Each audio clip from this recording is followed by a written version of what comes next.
He is playing Jund. Who is his opponent? His opponent is Bob Huang. Okay. Bob is playing Team America. Oh, wow. It's Tarmogoyf, Deathrite Shaman, Delver of Secrets, and Tombstalker. So it's kind of Team America. It's kind of Bug Delver, too. I guess Bug Delver is probably more accurate. It's not playing Dark Confidants. Okay, well, I mean, some of the Team America decks, so it's somewhere in that range between the two. I think the decks are close enough that sometimes it's really hard to draw a line. Sure, yeah, Death Delver, we call this deck.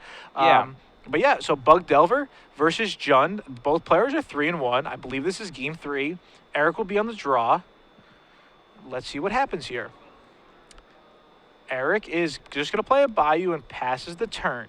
All right, sometimes Jund comes out a little slow. Jund really wants to have a turn 1 Deathrite Shaman or something like a turn 1 Thoughtseize to, interact with their opponent early on or to build up their board presence. Right. Jund's worst matchup is probably like a dedicated combo deck, I would say. Right. Especially for game 1, because in Erik's case especially, he's playing 4 Punishing Fire. So this is essentially punishing Jund he's playing. Mm-hmm. So he's playing Punishing Jund. One of the things that it does really well is it grinds out decks. It does. But Bob just played a Hemp-to-Torok. I love this. I'm seeing more and more Hemp-to-Toroks as I walk around the room or as we watch on camera. Hemp-to-Torok is a great card, and a lot of people aren't playing it. Well, it certainly is efficient at discard. Exactly. So I see 1 and 6 chosen. That was, he's like, that's not actually random. It's a 7-card hand. Sure. I mean, at this point, it doesn't matter that much because the cards theoretically are random. But Erik's going to try to fix this. I was like, I don't know how they rolled that, but that's not actually... Sure, yeah. Because actually random. You're the math guy, so if you want, you could explain. Sure. Well, I mean, so are they saying he's saying 1 through 7 reroll on anything higher? I'm not too sure exactly. I don't know how it depends how he phrased it. There's a bunch of pseudo-random things you can do. Yeah, but if the cards are random, then whatever you roll, it's still random, essentially. Well, it depends what you're saying. If he said like total on 2 dice, I mean, that's not good because you can't roll a 1 and you're going to roll a lot of 7s. I think what's going to happen is he's going to pick 2 and he does. Yes, and he gets a Verdict Catacomb and a Liliana of the Veil. Right. So pretty good for Bob here. Erik's going to sack another Verdict Catacomb. Maybe a Tarmogoyf? What do you think? A Dark Confidant? It could be anything, right? Yeah. All right, I'm guessing Dark Confidant, but it could be a Tarmogoyf. And Erik fetched up a basic there. So if going for basic forest, that's a heads up to the fact that he believes Bob's on Delver. He's just searching up basics to be wasteland proof. Yeah, that's definitely a good reason. And it is a Dark Confidant. Right. So this Dark Confidant hopefully is going to draw Erik a lot of cards. We'll see if Bob has an answer. He does. With the Daze. Yeah, Bob's going to go ahead and Daze that. He had a Disfigure in hand, but opted to Daze the Dark Confidant instead. That's interesting. Yeah. We'll see if this goes to a certain play or whatnot. Why did he choose to make those plays? Maybe he's worried that he won't get value out of the Daze.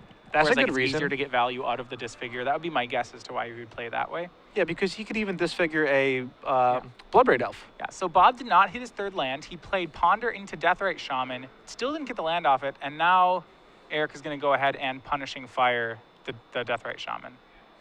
Actually, Bob did have the land. He just opted not to play it. Well, no. What happened was that he dazed. Or he dazed. You're absolutely right. Okay. Yeah. I was like, where's he down a land? Yeah, daze does set you back essentially 1 turn. Lots of times it doesn't matter as much. Yeah, that doesn't seem to matter too much. This whole deck is so efficient.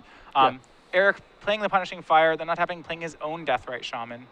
Exactly. And I think that's why Daze is so important and so good in the format, is because so many cards, like you said before, are just 1 mana, 2 mana, even 3 mana spells that if you set back 1 turn by returning an island to your hand with Daze, it's not like you're going to get tempoed out so much.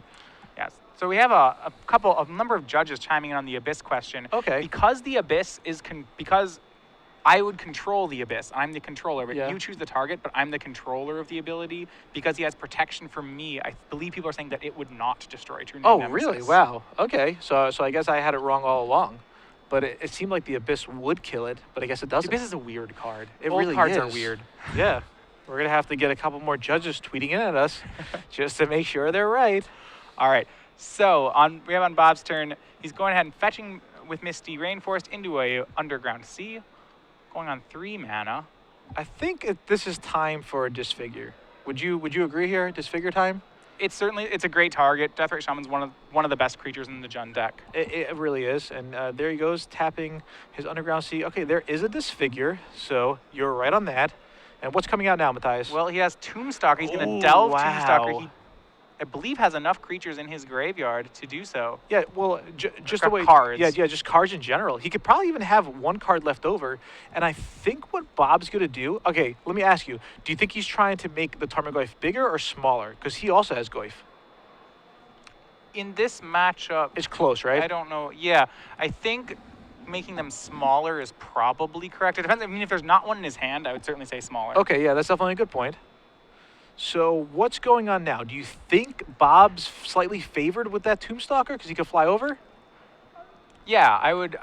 I don't know what Jund's answers are immediately to a resolved Not much. Tombstalker. I think that's a pretty important card here. Yeah, Jund really resolves on Punishing Fire and Abrupt Decay. Yeah. So we do have a Goyf of his own from Bob. That's going to mean we have a Tarmogoyf War between the two. And Erik has played Grove of the Burnwillows, so he's going to start returning that Punishing Fire. All right, now, Punishing Fire, if Erik gets possibly another land, another grove, he can start really making good use out of it. Right now, he won't be able to take down too much. The Goyf is too big, and the Tombstalker seems to be too big, correct? I see a Planeswalker there, I see a creature, I see a Disfigure. So it seems like the Goyf, yeah, as you can see, they're 4/5s. Yeah. So I think Bob's in a pretty good spot here. Well, it's just the Tombstalker, right? Erik right now can't answer the Tombstalker, and it's very hard for him to win a race with the Tombstalker still in play. Exactly. Now, the Goyfs could kind of stare at each other, or Erik could try to swing and have Bob block, but obviously Bob's not going to block because he knows about the Punishing Fire. Right. So that hit for 5 will bring Erik down to 9. 2 more hits should do the trick. Bob plays a second Tarmogoyf, no land, and passes back. And what is Erik digging toward right now?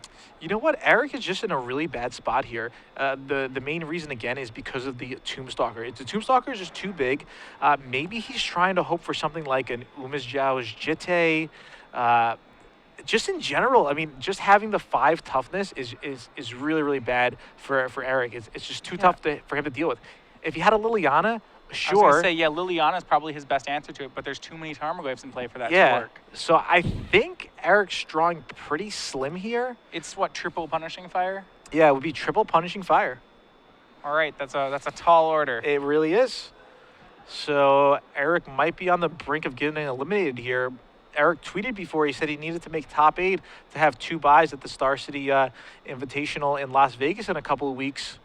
Right, so Erik has a Life from the Loam in hand. He could have the option to try to dredge into something, into more Punishing Fires. Yeah. To try to get that triple Punishing Fire. That certainly is a long shot. Yep. All right. So Bob takes his turn. Looks like he's thinking about this Ponder here. Matthias, do you see anything? You see a Wasteland? Anything else there? Maybe a Goyf? Well, he has, yeah, Wasteland, Tarmogoyf, and Delver of Secrets are the 3 cards he's looking at right now. I don't think any of those, none of them are really bad. Wasteland's great for taking care of Grove of the Burnwillows. It is. And not that he really needs to take care of it right now. I guess, so what would I expect? A card I could see out of Jund would be Maelstrom Pulse, right?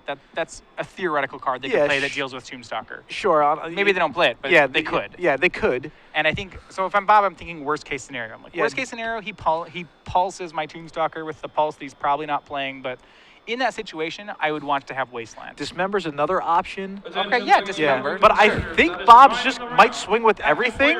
Yeah. And it's just like, does Erik have anything? No, he doesn't. He just has a handshake. All right. Wow. 2-1, Bob Huang prevails over Erik Smith. Really an impressive Tombstalker there. That just being able to get it down early.